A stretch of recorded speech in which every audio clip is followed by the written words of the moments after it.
It's Daybreak on the Rise News, and it's time for the press review. First look at what's on the front pages and analysis of the big stories. Well, we'll begin with our sister publication this day as usual. And of course, the paper is leading today with a story from the presidency.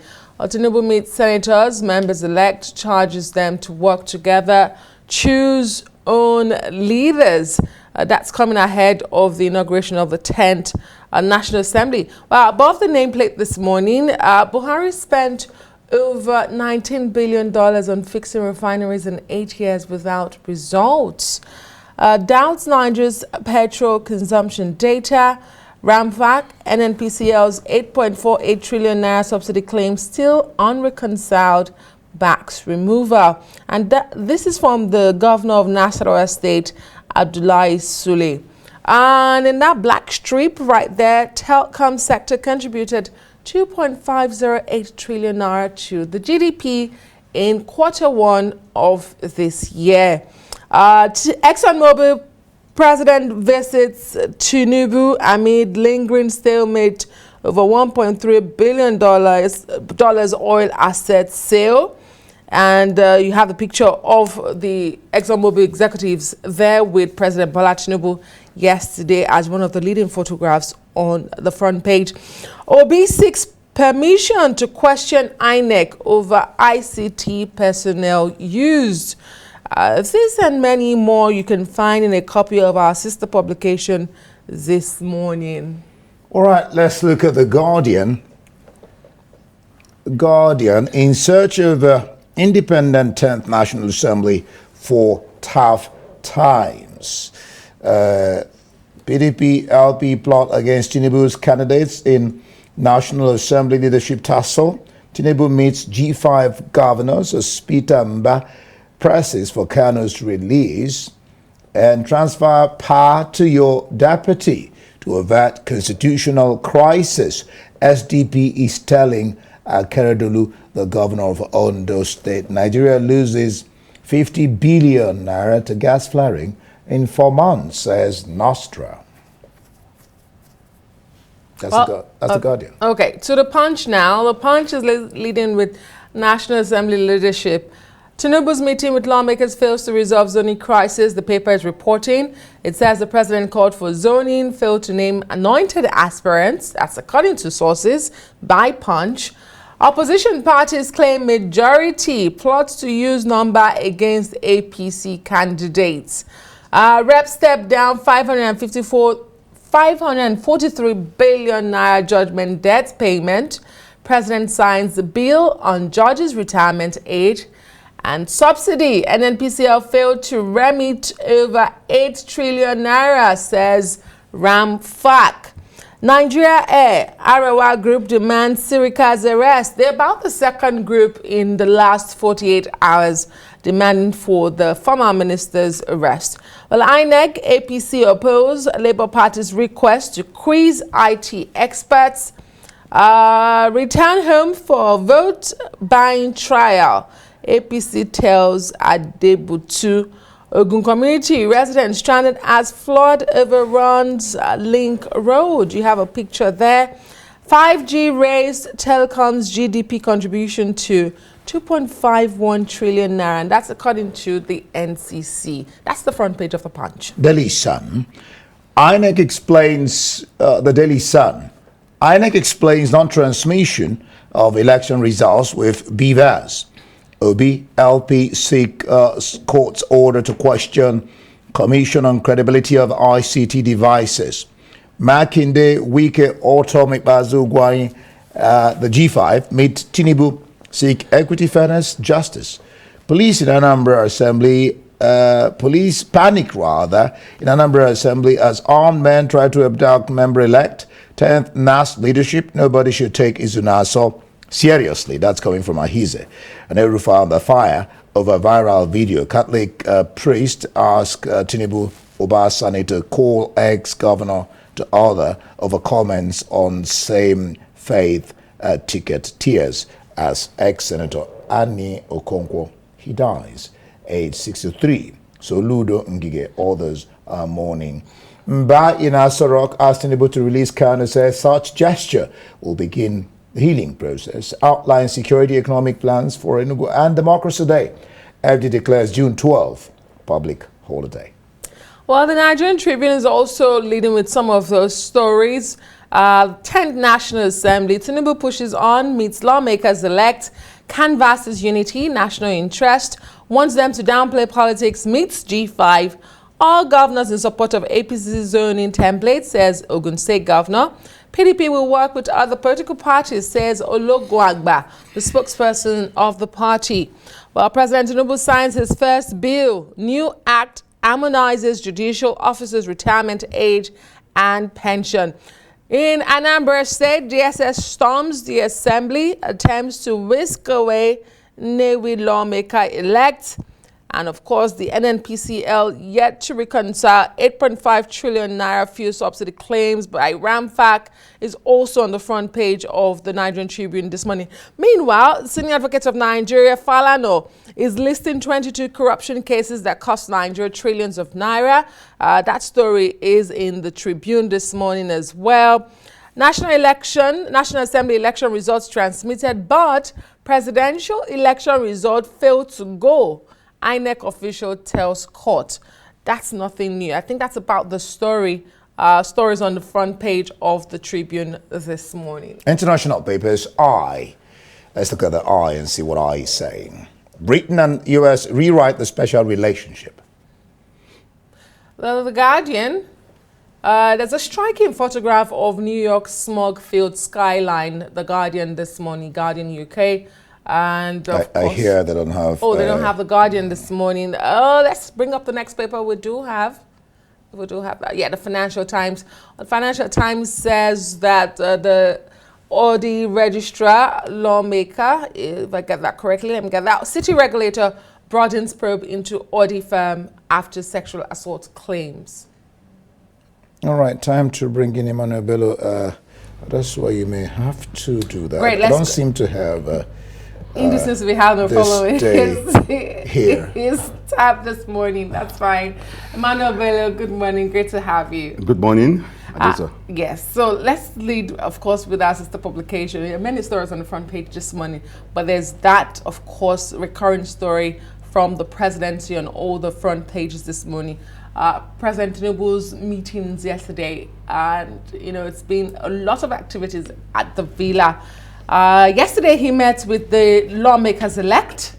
That's from across board. Some lawmakers who spoke to journalists say this has never happened in their lifetime in the National Assembly. One even said he didn't know this guy, well, the president, is this intelligent, and his paradigm interests them. Bello. Yes, and we got snippet of that in the This Day reporting, where the president said, look, I'm going to operate an opened up policy. You can reach me anytime you want to reach me. My door will always be opened. And then he said, put the nation first. I mean, those are words of a statement, not just a politician, not just a party leader, not just someone who wants control. You're right. A lot of people are beginning to see this president in those same kind of light. Somebody who, he's not the president we saw at the campaign. All those stuttering flip-flops and, of course, incoherence. Doesn't seem to be showing much of that. He's met with the governors. He's, meeting with lawmakers yesterday. But this meeting with the lawmakers is actually to remedy a situation that the party itself brought on itself, which is the crisis of getting a candidate and trying to get the party to support. And the party is saying that the other parties are saying that we don't want to support the candidate of government. So we're faced with the 2015 scenario, probably where Saraki and Kwerimadu emerged backed by opposition. This is the greatest fear of the party itself. And probably as we head into the weekends, there will be a lot of more background talks to see how government candidates, because Akpabio and Abbas were picked initially. So, but forces coming out of the woods saying that, look, we will reject government candidates. Well, nobody wants a rubber stamp kind of National Assembly anymore. They want a National Assembly that works for everyone, that will be able to checkmate the presidency, checkmate the executive, the rules that the parliament should be able to play in every government. You know, that whole division, separation of powers that's respected in democracy. So this is what's at stake. And I think this is what, as we head into the weekend, into next week, we'll begin to see some clarity around who is getting what support and how the members will be able to come together and pull it off. All right, well,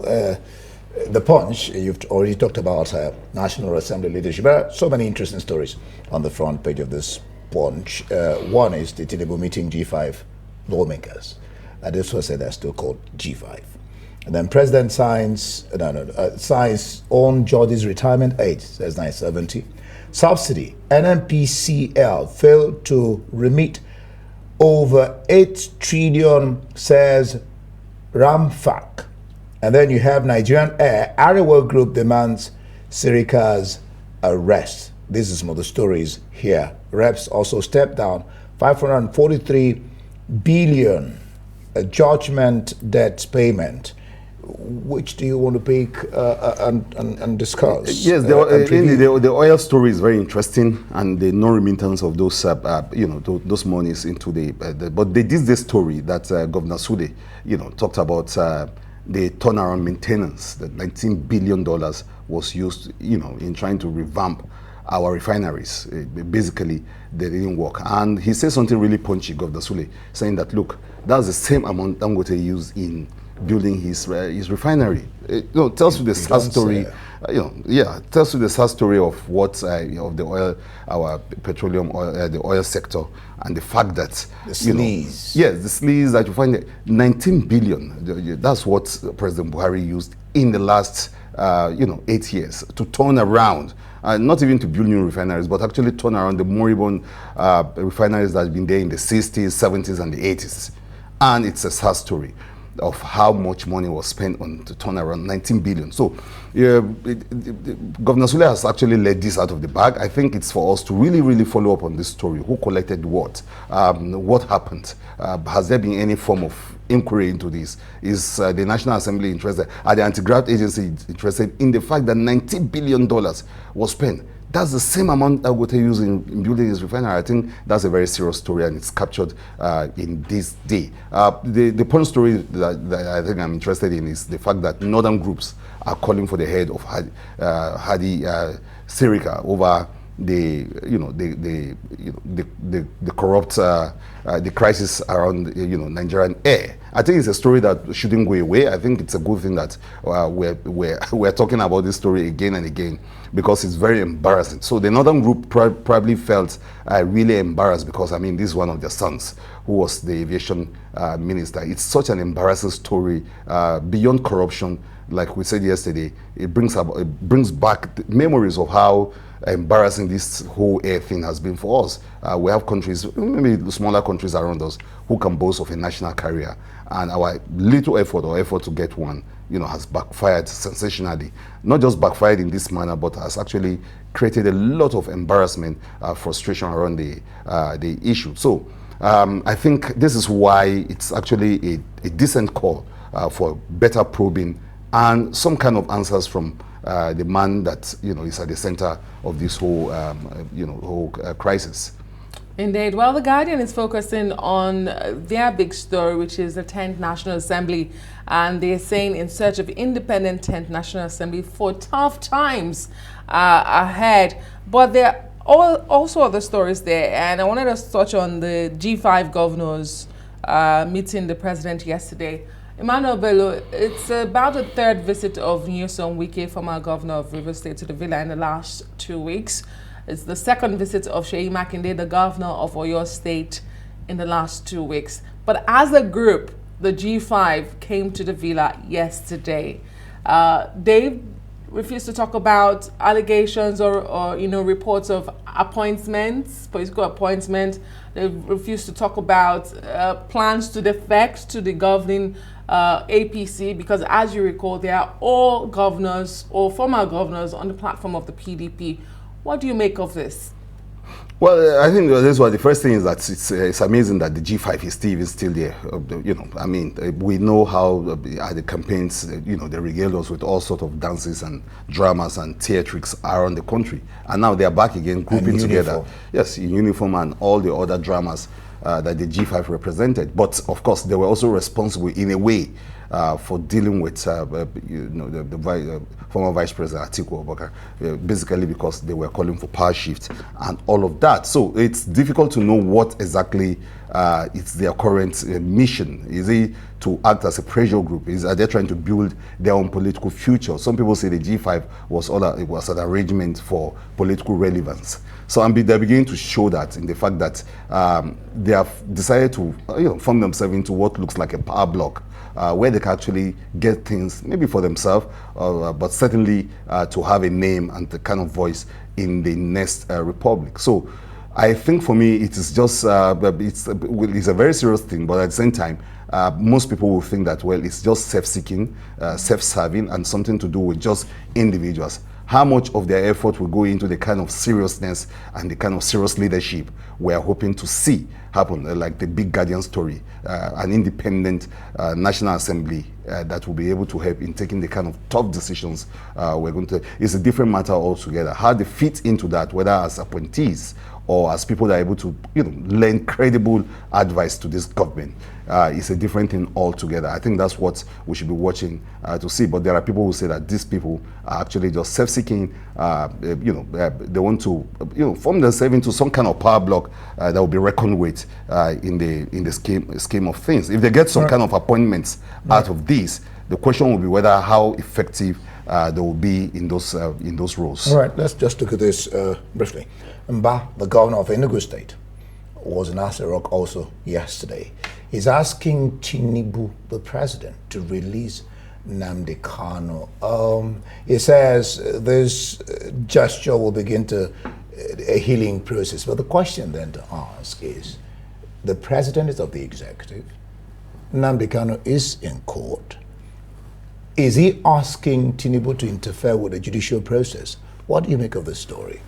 Well, yeah, I think that's what essentially it is. He's saying he's asking for interventions, maybe not interference, but interventions. Saying, look, the executive should wade into the matter. But then the larger picture for me is what Mba is trying to do around the crisis of the Southeast and the agitation, for self-rule and all of that. He was the one that said that the sit-at-home should end. So, and he's saying that, look, his case will be strengthened if Kanu is released. A lot of people say that, yes, that will happen. But you are right. The other issue is the judiciary around the issue, the issue of law and legalism.